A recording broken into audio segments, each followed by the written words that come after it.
Hey guys, good evening and welcome to Devbhoomi career point. आशा करता हूँ आप सभी लोग स्वस्थ होंगे, काफी अच्छी आपकी स्टडी चल रही होगी।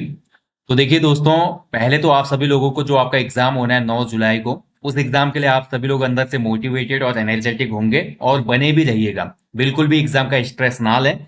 एग्जाम को कैसे आपने पूरे तरीके से हल करना है, कैसे एग्जाम में क्या चीजें करनी है, इसके लिए एक वीडियो आपको जल्दी ही दिया जाएगा। अभी हम बात करेंगे दोस्तों उत्तराखंड टीईटी की। अब ये वीडियो भी मैं इसलिए बना रहा हूँ क्योंकि काफी लोगों के क्वेरीज आए थे व्हाट्सएप पे और सभी के रिप्लाई करना पॉसिबल नहीं हो पाता। इसीलिए ये वीडियो बनाना आवश्यक हो गया, क्योंकि इसमें कुछ बच्चों का कहना था कि इसमें जो क्वालिफिकेशन क्राइटेरिया है उसमें क्या अपीयरिंग बीएड वाला स्टूडेंट फॉर्म भर सकता है, क्या जिन्होंने एनआईओएस से डीएलएड किया है वो लोग फॉर्म को भर सकते हैं। देखिए, इन सभी बातों का आपका जो भी क्वेश्चन थे उनका जवाब तो मैं दूंगा ही। सबसे पहले दोस्तों जान लीजिए, जो भी नए लोग हैं आप सभी लोगों को मैं बता देता हूँ, अगर आपको उत्तराखंड में टीचर बनना है, ठीक है, तो उत्तराखंड में अगर आपको 5 तक का टीचर बनना है, 5th तक का प्राइमरी टीचर, तो आपको यूटेट का फर्स्ट पेपर क्वालिफाई होना चाहिए। यूटेट का फुल फॉर्म होता है उत्तराखंड टीचर एलिजिबिलिटी टेस्ट। ये सीटेट की ही तर्ज पे होता है।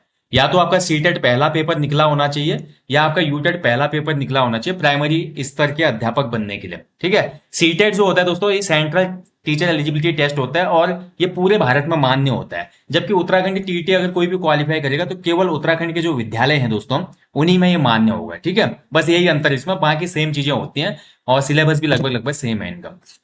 तो 5वीं तक क्लास के लिए आपको यूटेट फर्स्ट पेपर निकालना पड़ता है। बाकी आपका जो एलटी अध्यापक होते हैं दोस्तों, आपके 6 से 10th तक, और जो हमारे लेक्चरर होते हैं 11th-12th में, तो एलटी और लेक्चरर के लिए आपका यूटेट सेकंड पेपर या सीटेट सेकंड पेपर निकालना आवश्यक है, अनिवार्य है, ठीक है। और इसके लिए पूरा यहाँ पे आयोग ने दिया भी है, जो रामनगर विद्यालय परिषद है हमारा, ठीक है, उत्तराखंड विद्यालय शिक्षा परिषद हमारा रामनगर में है। तो इनके द्वारा दोस्तों ये जारी किया गया है विज्ञप्ति, 30 जून की विज्ञप्ति है और इसका लिंक भी ओपन हो चुका है फॉर्म भरने का, ठीक है। और इसमें देखिए जो भी महत्वपूर्ण दिशा निर्देश है वो मैं आपको बता दूंगा। सबसे पहले इस फॉर्म की बात करते हैं कि इसकी फीस कितनी है। तो देखिए दोस्तों, जनरल ओबीसी के लिए अगर आप केवल एक पेपर भरते हैं यूटेट फर्स्ट, तो केवल 600 रुपये देने होंगे। अगर आप जनरल ओबीसी वाले हैं और दोनों पेपर भरना चाहते हैं, यानी कि फर्स्ट पेपर भी देना चाहते हैं, सेकंड भी देना चाहते हैं, तो उसके लिए आपको 1000 रुपये फीस देनी होगी। ऐसे ही दोस्तों अदर कैटेगरी हमारी अनुसूचित जाति, जनजाति और निशक्त वर्ग जो है ईडब्ल्यूएस, उनके लिए एक पेपर के लिए 300 है और दोनों पेपरों के लिए 500 रुपये फीस आएगी, ठीक है। तो मैं तो ये बोलूंगा जो लोग बीएड हैं वो लोग दोनों पेपरों को भरें, और अगर किसी का दूसरा निकला है तो पहला पेपर भरें। जो डीएलएड वाले हैं और एनआईओएस डीएलएड वाले हैं वो केवल पहला पेपर भरें, क्योंकि सेकंड पेपर का कोई फायदा नहीं है उनका, है ना। तो अपने हिसाब से आप इसमें देख लीजिए कि आपको कौन सा पेपर भरना चाहिए। बीएड वालों को मैं बोलूंगा दोनों पेपर भरने चाहिए, क्योंकि कभी कभी क्या होता है कि अगर प्राथमिक शिक्षा में भी बात करें तो प्राथमिक शिक्षा में भी बीएड वाला काउंसलिंग करवा सकता है, अगर डीएलएड वाले अभ्यर्थी ना मिले तो, ठीक है। तो बीएड वाले का भी वहां नंबर आ जाता है, ये चीज का भी आपको ध्यान रहे। सबसे पहले ब्राउचर की बात करते हैं, इसकी ब्राउचर की। तो ब्राउचर आपका ये है सामने, और ये जो फॉर्म है दोस्तों 30 जून से इसकी लिंक खुल चुकी है फॉर्म की। फॉर्म ऑनलाइन भरा जाएगा और 31 जुलाई तक आप इस फॉर्म को भर सकते हैं, ठीक है। 31 जुलाई लास्ट डेट है इसकी। और जो इस यूटेट की जो परीक्षा होगी अभी प्रस्तावित है 29 सितंबर को, यानी कि आपके पास काफी अच्छा समय है अभी, ठीक है। अभी पूरा जुलाई है, अगस्त है और सितंबर, यानी कि 3 महीने 90 दिनों में अच्छी तैयारी हो सकती है। तो 29 सितंबर को इसका एग्जाम प्रस्तावित है अभी। बाकी इसका जो फॉर्म भरना है दोस्तों, आपने फॉर्म भरने की साइट जो है वो है www.ukUTET.com। तो इस वेबसाइट पे जाके आपको फॉर्म को भरना है, ठीक है। जैसे आप इस वेबसाइट पे विजिट करेंगे दोस्तों, तो आपको वहां पे सबसे पहले रजिस्ट्रेशन करना होगा, फिर ऑनलाइन फॉर्म भरना होगा। बहुत आसानी से आप घर बैठे भी इस फॉर्म को भर सकते हैं, लेकिन कोशिश करना कि गलती ना हो, इसलिए साइबर कैफे में जाना ही सही रहेगा। और जितनी भी प्रविष्टियां आप भरेंगे तो बहुत ध्यानपूर्वक भरना, ठीक है। गलती की गुंजाइश नहीं होनी चाहिए। कई बार जल्दीबाजी में नाम ही गलत हो जाता है, डेट ऑफ बर्थ गलत हो जाता है और नाम की स्पेलिंग में गलती हो जाती है, तो ऐसा ना करें। क्योंकि देखिए जब ये पात्रता परीक्षा आप पास करेंगे तो आपके घर के एड्रेस पे इसका रिजल्ट आता है, और वही रिजल्ट आपका काम आएगा दोस्तों जब आप फॉर्म भरेंगे एलटी लेक्चरर या डीएलएड का, जो आप काउंसलिंग कराने जाते हैं, तो वहां पे आपका रिजल्ट देखा जाता है। अगर इसमें और उसमें मिसमैचिंग होगी तो आपको दिक्कत होगी, इसलिए फॉर्म आसानी से और अच्छे तरीके से भरें, ठीक है। बाकी देखिए दोस्तों, आपको मैं बता दूं, इसके जो दो पेपर होंगे 29 सितंबर को होंगे, दो पालियों में 10 से 12 और 10 से 12:30 बजे और 2 से 4:30 बजे तक, ठीक है। तो राज्य के सभी हर मतलब जनपद में इसके परीक्षा केंद्र बनाए जाते हैं, इसमें कोई दिक्कत नहीं है। आपके नजदीकी एरिया में आपको परीक्षा केंद्र अलॉट हो जाएगा, लेकिन जल्दी फॉर्म भरेंगे तब, अगर लेट भरेंगे तो दिक्कत हो जाएगी। आप बात कर लेते हैं, देखिए इसमें सबसे पहले जो फर्स्ट पेपर है, फर्स्ट पेपर को कौन भर सकता है, यानी कि प्राइमरी का टीचर बनने के लिए जो फर्स्ट पेपर है उसके लिए एलिजिबिलिटी दोस्तों, या तो 50% के साथ आपका उच्चतर माध्यमिक होना चाहिए या आपका डीएलएड या बीटीसी होना चाहिए। पहले बीटीसी बोला जाता था, जो डीएलएड का कोर्स है, डिप्लोमा इन एलिमेंट्री एजुकेशन, इसको पहले बीटीसी कहा जाता था। आपने देखा होगा ना, डीएलएड की परीक्षा होती है, फिर 2 साल का कोर्स होता है, उस कोर्स को करने के बाद भी फर्स्ट पेपर निकालना आवश्यक है, तब जाके आपको प्राइमरी टीचर में ज्वाइनिंग मिलेगी, नहीं तो आप एलिजिबल नहीं होंगे, इस पेपर को नहीं निकालेंगे। तो ये आपका क्वालिफिकेशन है। इसके साथ साथ देखिए दोस्तों, आप 50% अगर आपके ग्रेजुएशन में हो, साथ ही आपका बीएड है, तो वो लोग भी इसको अप्लाई कर सकते हैं, ठीक है, फर्स्ट पेपर को।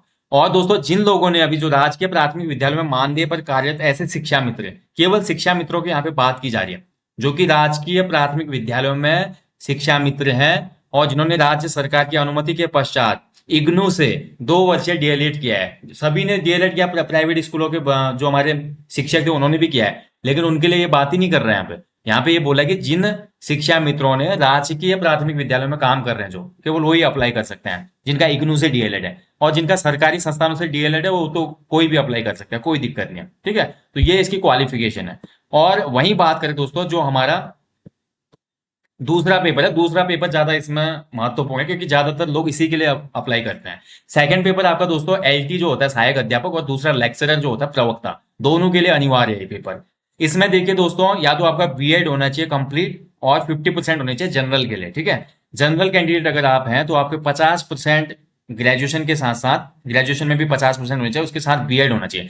बीएड में परसेंटेज की कोई बाध्यता नहीं है, लेकिन ग्रेजुएशन में आपके मार्क्स दोस्तों क्या होना चाहिए, 50% होना चाहिए, ठीक है। और बाकी यार सिंपली ये है, देखिए, न्यूनतम 50% सही स्नातक या स्नातकोत्तर बीएड उत्तीर्ण, परंतु यह कि स्नातक स्तर पर अंकों की न्यूनतम शर्त उन पदाधिकारी कोई मामले में लागू नहीं होगी जिन्होंने शिक्षा में स्नातक, प्राथमिक शिक्षा में स्नातक समतुल्य 29 जुलाई 2011 से पहले दाखिला ले लिया था, ठीक है।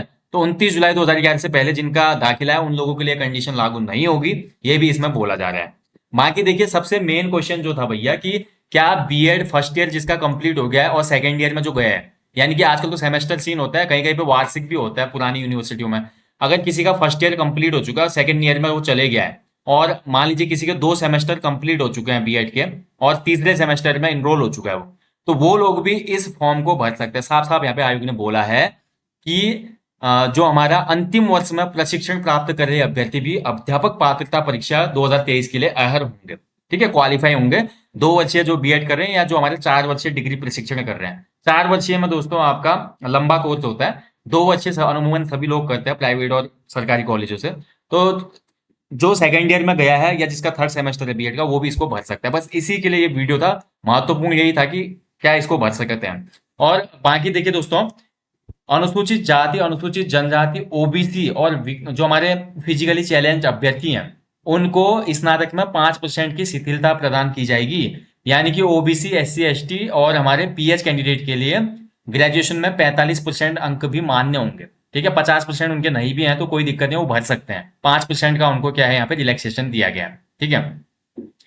बाकी यार देख लीजिए, बाकी यही है इसमें, कंडीशन वगैरह बाकी कुछ नहीं है, बस इतना ही इसमें बोला गया है। और इसका जो पेपर का मैं बोलूँ, आपका जो सिलेबस होता है वो आप देख लो। फर्स्ट जो पेपर होता है दोस्तों, इसमें आपका बाल विकास और पेडागोजी से 30 प्रश्न आते हैं। पहला भाषा का पेपर आप चयन करेंगे, हिंदी लेनी है, इंग्लिश लेनी है। और दूसरा भी भाषा का पेपर आप चयन करेंगे, हिंदी लेनी है, इंग्लिश लेनी है, संस्कृत लेनी है, उर्दू लेनी है, वो आप पे डिपेंड करता है, ठीक है। तो ये आपके ऑप्शनल होते हैं 2 खंड। तीसरा खंड होता है पहले पेपर में, चौथा खंड गणित का, 30 क्वेश्चन यहाँ से होता है। पांचवा होता है पर्यावरण अध्ययन, यानी कि 30 क्वेश्चन इन 5 खंडों से पूछे जाएंगे। 150 का पूरा पेपर होता है। और क्वालिफाइंग जो मार्क्स है दोस्तों, ये है 60%, ठीक है। आपको 60% मार्क्स लाने पड़ेंगे जनरल कैंडिडेट को। जनरल कैंडिडेट के लिए 60% यानी कि 90 नंबर लाने पड़ते हैं, जबकि एससी, एसटी, ओबीसी आदि के लिए 75% में ही क्वालिफाई हो जाता है। यानी कि कितना, माफ कीजिए, 75 नहीं, 50%, यानी कि 75 नंबर में, ठीक है। एससी, एसटी, ओबीसी को 150 में से केवल 75 नंबर लाने होते हैं, यानी कि 50% में ही क्वालिफाई हो जाता है, जबकि जनरल के लिए 60% है। ऐसे ही जो सेकंड पेपर होगा, सेकंड पेपर में भी दोस्तों आपका बाल विकास और पेडागोजी, जो कि एलटी और लेक्चरर के लिए आपका यूटेट का सेकंड पेपर है। इसमें बाल विकास पेडागोजी से 30 क्वेश्चन होंगे। प्रथम भाषा का पेपर जो भी आपने चयनित किया होगा, द्वितीय भाषा का जो चयनित किया होगा, 30-30 क्वेश्चन यहाँ से होंगे। और 60 क्वेश्चन इसमें दोस्तों अलग से होंगे। जिन लोगों का ग्रेजुएशन में आर्ट था या ह्यूमैनिटीज के सब्जेक्ट थे, उन लोगों के लिए जीएस के क्वेश्चन होंगे 60। और जिन लोगों का बीएससी था, साइंस था स्नातक में, उन लोगों के लिए 60 क्वेश्चन गणित और विज्ञान के होंगे। ये वाला पोर्शन इसमें अलग हो जाता है एलटी लेक्चरर वाले में। यानी कि जो साइंस वाला ग्रेजुएट बीएड है उसके 60 क्वेश्चन मैथ और फिजिक्स साइंस के आएंगे, और जो हमारा आर्ट्स वाला ग्रेजुएट है बीएड के साथ उसके लिए 60 क्वेश्चन जीएस के आएंगे। ठीक है, तो ये आपका पूरा पैटर्न है परीक्षा का। और भाई बहुत आसानी से इस पेपर को आप क्रैक कर सकते हैं, 3 महीने पूरे हैं अभी आपका। अभ्यर्थी को आवेदन पत्र में चयनित भाषा और द्वितीय चयनित भाषा का स्पष्ट रूप से उल्लेख करना होगा। ठीक है, देखिए प्रथम भाषा जो होगी उसमें हिंदी या अंग्रेजी में से किसी एक भाषा को चयन करना है। उसके बाद द्वितीय चयनित भाषा में दोस्तों उच्चतर भाषा को चुनना है, यानी कि द्वितीय भाषा में अभ्यर्थी को हिंदी, अंग्रेजी, संस्कृत एवं उर्दू में से किसी एक भाषा का चयन करना होगा जो कि प्रथम चयनित भाषा से भिन्न होगी। यानी मान लो अगर प्रथम पत्र आपने हिंदी चयनित किया है प्रथम भाषा, तो सेकंड वाले में भी हिंदी नहीं कर पाएंगे आप, या तो आपको संस्कृत करना होगा या अंग्रेजी या उर्दू। ठीक है, अब मान लीजिए प्रथम में आपने अंग्रेजी चूज किया तो सेकंड में आप हिंदी कर सकते हैं। यानी कि दोनों जगह पे जो हमारा प्रथम भाषा और द्वितीय भाषा है ये सेम नहीं हो सकते, ये इसमें साफ बोला गया है। ठीक है, और साथ ही टीईटी द्वितीय के लिए गणित और विज्ञान या सामाजिक अध्ययन में से किसी एक विषय का चयन करना होगा। तो जो भी आर्ट्स वाले हैं भैया वो जीएस का पोर्शन चयनित करें, जो साइंस वाले हैं वो 60 नंबर का फिजिक्स और माफ कीजिए साइंस और मैथ का पोर्शन सेलेक्ट करें। अब साइंस और मैथ में दोस्तों आपका फिजिक्स, केमिस्ट्री, बायो और मैथ के क्वेश्चन आएंगे। जीएस में आपका हिस्ट्री, पॉलिटी, ज्योग्राफी, इकोनॉमिक्स और पर्यावरण, करंट अफेयर सभी क्वेश्चन आते हैं। तो सेम चीज है, ठीक है, कोई दिक्कत नहीं है। तो ये हो गया भैया आपका यूटेट की महत्वपूर्ण जो भी बातें हैं। तो सामान्य वर्ग के अभ्यर्थी के लिए मैंने बोल दिया न्यूनतम इसमें 60% लाने पड़ते हैं, जबकि अनुसूचित जाति जनजाति के लिए यहाँ पे 40 है, माफ कीजिएगा 40 है। देखिए एससी और एसटी के लिए 40% है, और ओबीसी, ईडब्ल्यूएस, डीएफएफ और भूतपूर्व सैनिक के लिए 50% है। देखिए बहुत सिंपल समझा देता हूँ, जो भी जनरल कैंडिडेट है उनको 150 में से 90 लाना पड़ेगा टीईटी क्वालिफाई करने के लिए। एससी एसटी को दोस्तों 150 में से 60 नंबर लाने पड़ेंगे। ठीक है, और वहीं बात करते हैं हमारा ओबीसी, ईडब्ल्यूएस एंड डीएफएफ, इनको 150 में से 50% यानी कि 75 नंबर लाने होंगे। तो इतने में क्वालिफाई हो जाएगा टीईटी। दोनों पेपरों में सेम कंडीशन है। ठीक है, तो इस चीज का ध्यान रखें। बाकी अगर कोई चीज और समझ में ना आए तो इस वीडियो के कमेंट बॉक्स में कमेंट कर देना भाई। बाकी ये फॉर्म भर लेना। शुल्क मैं आपको बता ही चुका हूँ, शुल्क अगर दोनों पेपर भरते हैं जनरल वाले तो 1000 का है, एक पेपर भरेंगे तो 600 का है। और एससी और एसटी के लिए दोनों पेपर 500 के हैं, एक पेपर भरेंगे तो 300 का है। ठीक है, और बाकी इसका जो एडमिट कार्ड आता है वो भी आपका ऑनलाइन आता है। 13 जनपदों में 29 शहरों में परीक्षा केंद्र बनाए जाते हैं इसमें। और पेपर अगर आपको देखना है तो आप जो इसकी साइट है विद्यालय शिक्षा परिषद रामनगर की साइट, वहां पे आपको पुराने पेपर भी मिल जाएंगे, 2021 का, 22 का, 20 का, 19 का, सभी पेपर आपको मिल जाएंगे। तो आप उन पेपरों को देखना और थोड़ा समझना कि किस तरीके के क्वेश्चन बनते हैं और कैसे फर्स्ट बार में ही इस पेपर को क्वालिफाई किया जा सकता है। ठीक है, तो इंपॉर्टेंट है दोस्तों, अच्छे से सभी चीजें इसमें आप लोग भर लीजिएगा। और कोई भी चीज समझ में ना आए तो वीडियो के कमेंट बॉक्स में आप कमेंट कर लेना। ठीक है, बाकी इसमें ये भी बोला गया, देखिए कैसे आप इस फॉर्म को भरेंगे। तो सबसे पहले आपको इसमें जाना है वेबसाइट पे, फिर हाउ टू अप्लाई ऑनलाइन करना है, कैसे कैसे करेंगे, तो सभी बातें इसमें बताई गई हैं। और ये पूरा पीडीएफ मैं आपको टेलीग्राम पे शेयर कर दूंगा। ठीक है, आप देख लेना इसको, ब्राउजर को, इसी के हिसाब से अपना फॉर्म भर लेना। इसमें पूरी बताई गई कि कैसे कैसे आप फॉर्म भरेंगे, कहाँ कहाँ पे क्या चीजें ऐड करनी है और किस तरीके से करनी है। तो ये आप देख लेना। ठीक है, बाकी आपका कोई क्वेश्चन और कोई भी आपका फीडबैक हो दोस्तों तो आप कमेंट बॉक्स में जरूर देना। जल्दी मिलूंगा नेक्स्ट वीडियो के साथ, तब तक आप लोग अच्छे से अपनी स्टडी करें, अपना ध्यान रखें दोस्तों। जय हिंद, जय देवभूमि।